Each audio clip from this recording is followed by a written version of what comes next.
कई मामलों में क्या होता है कि अगर पति पत्नी के बीच में कोई छोटा झगड़ा भी हो जाता है तो इस बीच पत्नी है जो पति को छोड़ के मायके बैठ जाती है, चली जाती है और कहीं चली जाती है। और इस सिचुएशन में अगर कोई पहल की जाती है तो यहाँ पे ईगो और अहंकार हो जाता है, वो झुकती नहीं है, वो आना नहीं चाहती है।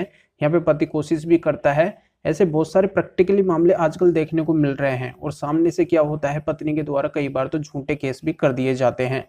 इनमें विशेषकर केस होता है कि मेंटेनेंस का केस होता है। उसमें पत्नी है जो बिना वजह के झूठे आरोप लगाती है कि यहाँ पे मेरे पति ने मुझे मारा पीटा, घर से बाहर निकाल दिया, दहेज की डिमांड की, तो मुझे मेंटेनेंस मिलना चाहिए। क्योंकि उसका रहना तो वो सोचती नहीं है कि मुझे रहना है पति के साथ में, पर वो मेंटेनेंस को लेना चाहती है। तो यहाँ पे आज मैं माननीय सुप्रीम कोर्ट का बहुत ही महत्वपूर्ण जजमेंट बताने वाला हूँ। इसके अकॉर्डिंग मैं क्लियर करने वाला हूँ कि पत्नी अगर झूठे केस करती है और उसके बाद में अगर वो मेंटेनेंस की डिमांड करती है तो उस पत्नी का मेंटेनेंस है जो बनता ही नहीं है, वो पत्नी है जो मेंटेनेंस की हकदारन नहीं होती है। बहुत ही महत्वपूर्ण जजमेंट है।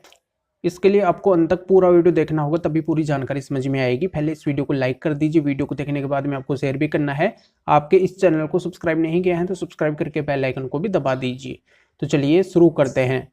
नमस्कार दोस्तों, मैं हूं अटकुर जितेंद्र और आज के वीडियो में बताने वाला हूं कि ऐसा कोई छोटा मोटा डिस्प्यूट होता है, इस बीच अगर पत्नी पति को छोड़ के मायके बैठ जाती है और पति के द्वारा अगर यहाँ पे अपने जरिए से तमाम कोशिश की जाती है, उसके बाद में भी अगर पत्नी नहीं आती है तो पति के द्वारा यहाँ पे फिर लीगली एक्शन लिया जाता है। जैसे सेक्शन 9 का केस फाइल किया जाता है, लीगल नोटिस भेजा जाता है। तो उसके जवाब में पत्नी क्या करती है, सामने से कई सारे झूठे केस भी कर देती है। विशेषकर मेंटेनेंस का केस होता है, उसके अंदर पत्नी है जो कई सारे ऐसे आरोप लगाती है कि पति ने, पति के घर वालों ने, इन सभी ने मुझे प्रताड़ित किया, परेशान किया, डोरी की डिमांड करते थे, घर से बाहर निकाल दिए, मुझे मेंटेनेंस चाहिए।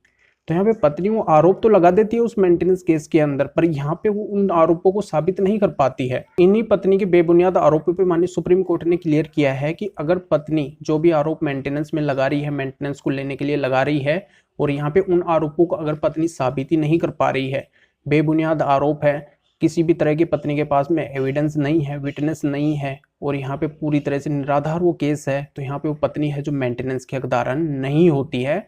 उस पत्नी का मेंटेनेंस है जो बनता ही नहीं है। तो ये बातें यहाँ पे माननीय सुप्रीम कोर्ट ने कही है। तो यहाँ पे आपके समझ में आ गया होगा कि अगर आपकी पत्नी आपके ऊपर झूठा मेंटेनेंस का केस करती है तो वो पत्नी है जो मेंटेनेंस की हकदारन नहीं होती है। बहुत ही महत्वपूर्ण जजमेंट है। इसका लिंक है जो इस वीडियो के डिस्क्रिप्शन में दिया गया है। यहाँ पे आप क्लिक करके इसको अच्छी तरह से रीड कर सकते हैं, जान सकते हैं कि मामला क्या है। अगर आपके मामले से मिलता हुआ जजमेंट है तो इस जजमेंट को यूज करके फायदा भी उठा सकते हैं। अगर इस वीडियो को लाइक नहीं किया है तो लाइक जरूर करें और शेयर भी करें, जो और लोगों को भी जानकारी का पता चल सके, वो भी फायदा उठा सके। तो फिर आगे मिलेंगे आपसे न्यू वीडियो नए टॉपिक के साथ में। आप सभी का बहुत बहुत धन्यवाद।